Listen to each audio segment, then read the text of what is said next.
날씨가 무척 덥습니다. 가만히 있어도 등에 땀이 흐르는 오늘 예배당 안에 지금 에어컨을 아침 8시부터 틀어놓았는데도 온도가 잘 내려가지 않을 만큼 무척 더운 날씨입니다. 우리가 사는 인생이 이렇습니다.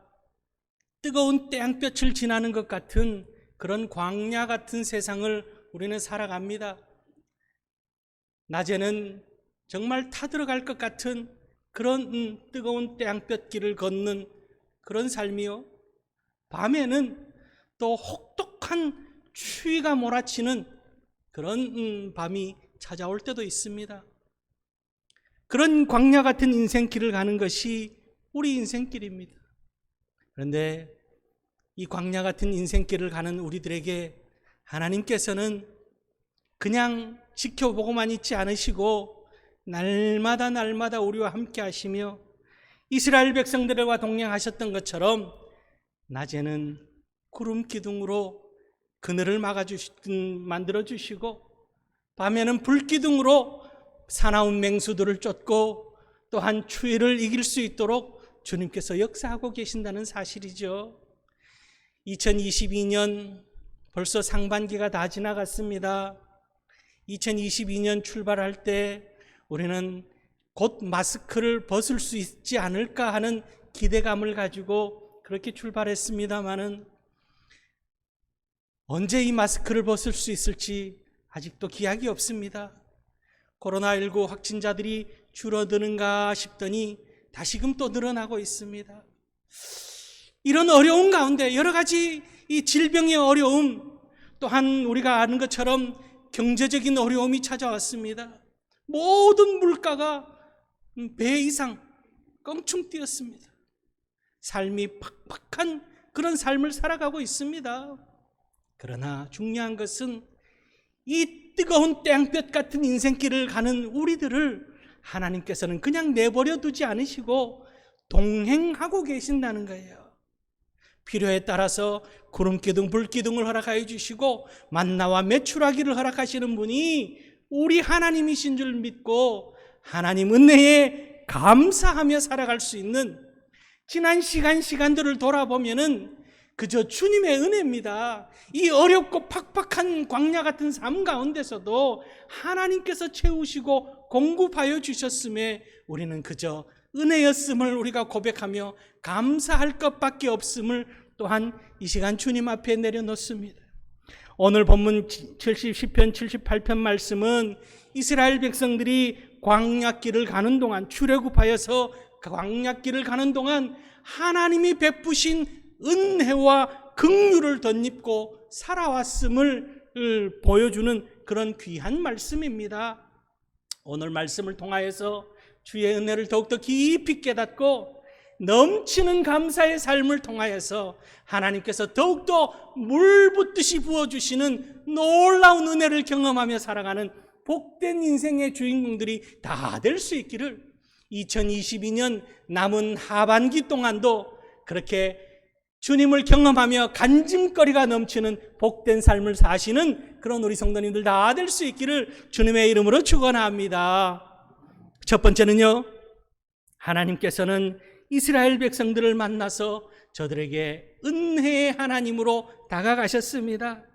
이스라엘 백성들이 애굽에서 430년이라는 세월 동안 저들의 노예 생활을 하다가 하나님의 은혜로 그들이 출애굽하는 그런 놀라운 하나님의 해방의 축복을 경험합니다.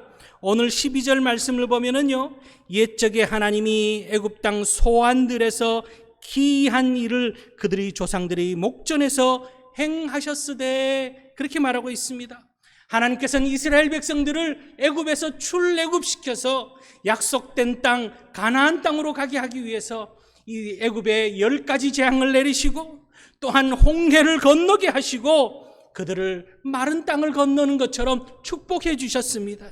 그래서 오늘 13절 말씀에 보면은 그가 바다를 갈라 물을 무더기같이 서게 하시고 그들을 지나가게 하셨으며 이렇게 하나님의 은혜를 고백하고 있습니다. 그뿐만이 아닙니다. 앞서서 이야기했지만 낮에는 그 뜨거운 태양빛을 피할 수 있도록 구름 기둥을 허락하여 주시고 밤에는 혹독한 추위와 사나운 맹수들을 피할 수 있도록 구름 불기둥으로 인도하여 주시는 거예요.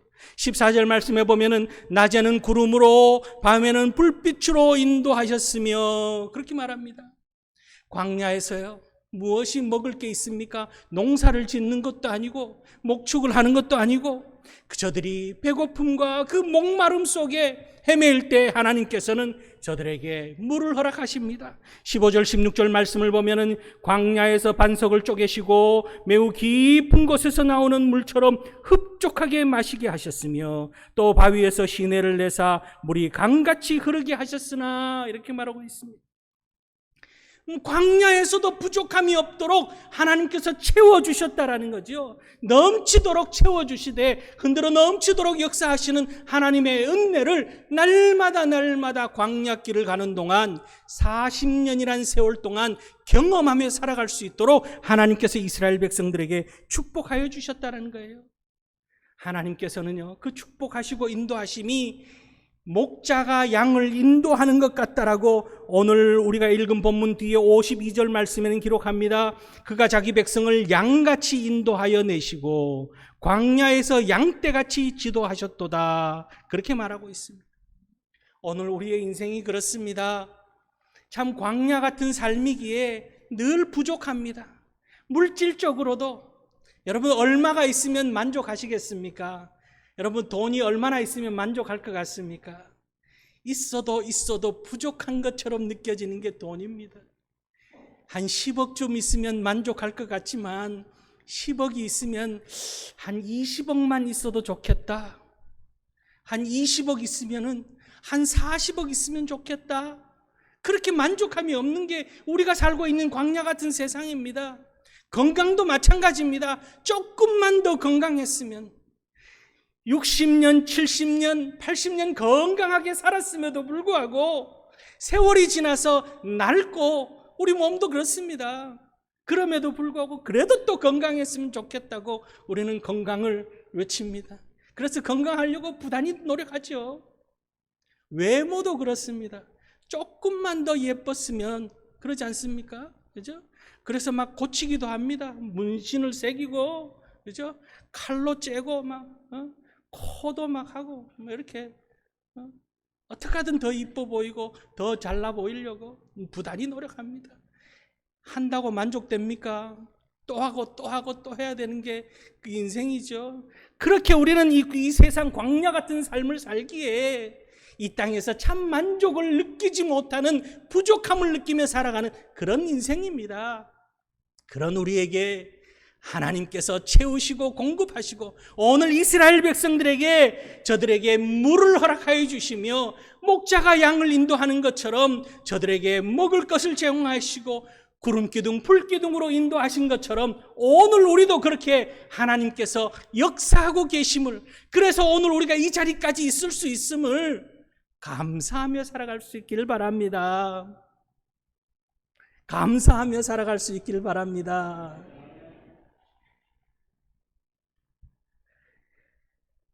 비전 명송교회를 담임하고 있는 임순철 목사님이 쓰신 책 가운데 거지 오뚜기 목사라고 하는 책이 있습니다. 이 임순철 목사님이 지난 2016년도에 위대한 한국인 백인 대상에서 출판 부분 공로상을 받으신 목사님이신데 이분이 태어나자마자 부모로부터 버려짐을 당합니다. 그래서 보육원에서 맡겨져서 5살까지 살다가 양아버지에게 입양되어져서 양아버지 양어머니 밑에서 자랐는데 이 양아버지가 늘 술만 드시고 들어오면은 이 어린 임 목사님을 때리기 시작하는 거예요. 견디다 못해서 초등학교 4학년 때 이 자신 할머니를 찾아갑니다. 그래서 할머니 밑에서 살다가 얼마 지나지 않아서 할머니가 돌아가시고 맙니다. 그래서 13살이 되던 해에 남의 집에 머슴처럼 그렇게 밥을 얻어먹고 생활을 하던 이 목사님이 친아버지가 일본에 계시다는 소식을 듣고 어린 나이에 일본으로 밀항을 합니다.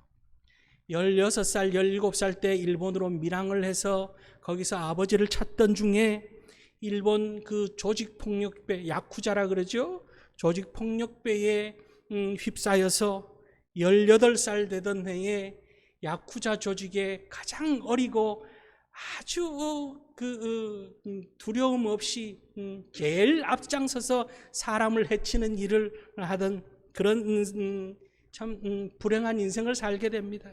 그러다 결국 일본 경찰에 붙잡혀서 부산 소년원으로 송환이 되어집니다. 소년원에서 생활을 마치고 출소해서는 먹고 살기 위해서 원양어선을 타고 그렇게 생활을 합니다. 어느 정도 수입이 생겨서 예전에 자신을 길러줬던 그 양어머니를 찾아갔다가 오해를 받고 범죄자로 오해를 받고 다시금 감옥에 들어갑니다. 감옥에서 3년이라는 세월을 보내는 가운데 거기에서 하나님을 만납니다. 참 인생의 여러 가지 어려운 가운데서 억울하고 분한 그런 심정을 가지고 있었음에도 불구하고 하나님께서는 그 마음을 어루만져 주신 거예요. 감옥에서 주님을 만나고 나서 회심을 하고 철저하게 모든 죄를 회심하고 나서 출소 후에 열심히 살려고 하지만 이 전과자를 받아주는 데가 없습니다. 결국은 스스로 생을 포기하기로 결단을 하고 이 자살하기 위해서 절벽에서 뛰어내렸는데 그 뛰어내린 밑에 이 자살 방지용 매트에 걸려서 결국 죽음까지도 원대로 하지 못하는 그런 결과를 가져오게 됩니다. 거지였고 야쿠자였던 그가 이제는 결심을 합니다. 신학을 하기로 결심을 하고 신학교에 들어가서 신학을 공부합니다. 모두가 수군거립니다. 거지였고 전과자였고 또한 조직폭력배였던 그를 받아주는 교회가 없습니다. 그래서 저기 서울 안양천 뚝방길 밑에 천막을 짓고 예배를 드리기 시작했습니다. 하나님께서 얼마나 복을 주셨는지요. 글 쓰는 재주가 있어서 글을 얼마나 잘 쓰는지 이 목사님이 쓴 책들이 이 교계에서는 참 많이 읽혀지는 그런 책입니다. 그 책에서 이 목사님이 쓴 글 가운데 이런 글이 있습니다. 저의 인생은 아무것도 없는 광야와 같은 삶이었습니다. 그러나 주님께서 저를 구원하시고 새로운 삶으로 변화시켜 주셨습니다. 인생의 고비마다 도와주신 주님의 은혜를 생각하면 그저 감격할 뿐입니다. 보육원 출신, 거지, 야쿠자, 전과자였던 저를 이렇게 목회자로 불러주신 것은 순전히 하나님의 은혜입니다. 주님을 위해서라면 기꺼이 목숨을 내드려도 조금도 아깝지 않습니다. 여러분, 오늘 우리의 삶 또한 마찬가지입니다. 그저 주의 은혜입니다. 어느 것 하나 주님의 은혜가 아닌 것이 없습니다. 처음도 주의 은혜요, 마지막까지 지금까지도 주의 은혜입니다.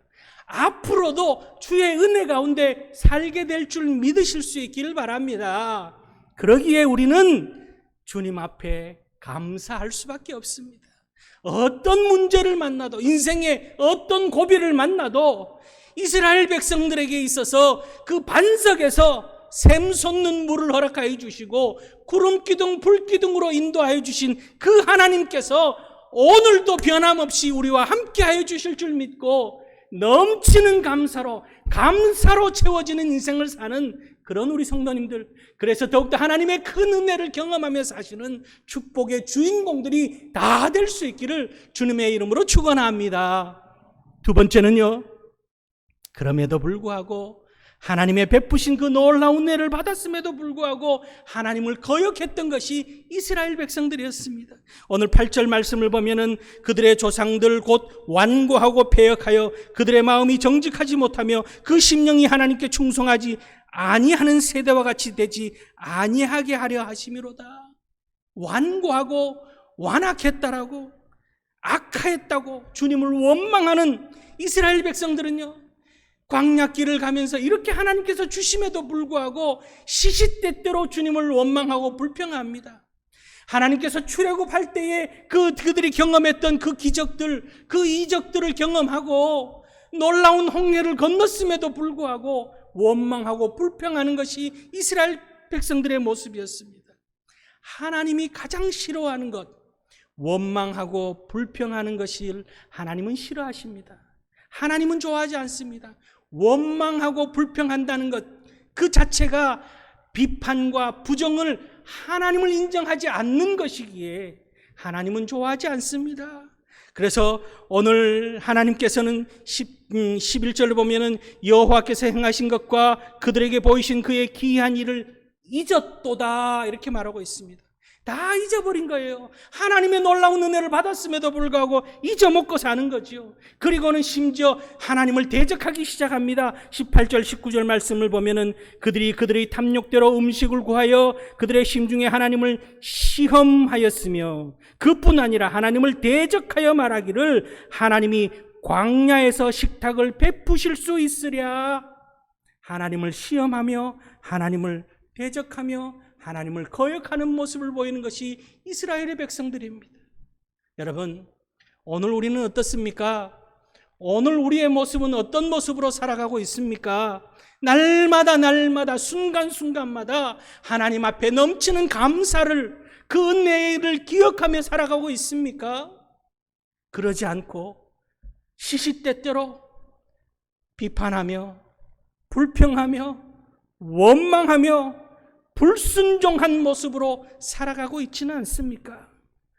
어떤 경우라도, 어떤 형편에서라도, 이 뜨거운 태양볕 아래에서도, 물가가 뛰는 이 상황 가운데서도, 질병이 휩싸이고 있는 이 가운데서도 하나님이 우리와 함께하고 계심을 우리가 잊지 않고 이스라엘 백성들이 잊어버림으로 인하여서 하나님을 원망하고 불평했던 그 잘못을 우리도 범하는 그런 과오를 범하지 않고 이 가운데서도 우리와를 인도하시고 우리와 함께 하시는 하나님 앞에 감사하며 살아갈 수 있는 그런 우리들이 될 수 있기를 바랍니다. 창세기 28장에 보면은요, 야곱이 형 에서를 피해서 외삼촌 라반의 집으로 가고 있습니다. 외삼촌 라반의 집으로 가는 그 과정 속에 지쳐서 잠이 듭니다. 돌을 가져가다가 베개를 베고 잠이 들었을 때에 하나님께서 그에게 사닥다리 환상을 보여주시며 내가 너와 함께 하시겠다라고 약속하십니다. 그 음성을 듣고 그 환상을 보고 나서 야곱이 뭐라고 이야기하냐면 하나님이 여기 계심을 내가 알았도다 그렇게 고백합니다. 우리 하나님은 어떤 형편 가운데서도 우리와 함께 하신다는 사실을 우리가 잊지 않고 살아가는 그런 우리들이 될 수 있기를 바랍니다. 하나님이 나와 함께 하심을 잊어버리는 순간 그 자리에 사단마귀는 우리에게 불평을 집어넣고 원망을 집어넣고 그리고 교만을 집어넣으며 그렇게 우리가 하나님과 멀어지게 만드는, 하나님을 대적하게 만드는 그런 꿰매 우리를 넘어지게 만드는 거예요. 그러기에 더욱더 하나님을 잊지 않는 그런 삶을 살아가실 수 있기를 바랍니다. 세상에 가치 없는 사람은 하나도 없다라고 하는 책을 쓴 분이 김용현 남광산업 대표이십니다. 이분이요, 아내가 신실한 성믿음의 교인이었어요. 아내가 늘 교회 가자고, 한 번만 가자고 늘 이야기하는 바람에 그래 그러면은 1년에 내가 2번, 3번 가겠다. 그래서 크리스마스 때 하고 또 부활절 때 하고 이렇게 2번을 갔습니다. 그러다 2번이 4번이 된 거예요. 4번이 8번이 되고 그 가운데 하나님을 영접하게 됩니다. 믿음의 삶을 살게 된 거예요. 예수 믿고 나니까 얼마나 기쁜지, 예수 믿고 나니까 늘 기쁨이 넘치는 거예요. 사업을 하는데도 잘 되는 겁니다. 얼마나 사업이 잘 되는지 정말 하나님께서 저 사업을 참 물붓듯이 이삭에게 축복해 주셨던 것처럼 그렇게 막 배가 되게 축복을 해 주시는 거예요. 그러다 보니까 욕심이 생기기 시작한 겁니다. 욕심이 점점 생기니까 다시금 하나님과 멀어지기 시작합니다. 1년 52주를 잘 지키던 분이 절반만, 또 절반의 절반만, 절반의 절반만 지키는 가운데 사업은 점점 더 확장시켰습니다. 건축업에 손을 대고 여러 가지 사업을 하다가 결국은 부도나기 시작하는 겁니다. 사업이 부도나기 시작하니까 수십억 대의 이 빚쟁이들이 늘 회사에 와서 진을 치는 겁니다. 결국은 도망자 신세가 되고 말았습니다. 도망치다가 안 돼서 스스로 생을 끊어야 되겠다 생각하고 산중으로 들어갔는데 하필 들어간 곳이 기도원인 거예요. 거기에 들어가서 이제 죽으려고 결심하는 가운데 하나님의 음성을 듣습니다. 도망치는 너의 몸과 영혼을 내게 맡겨라.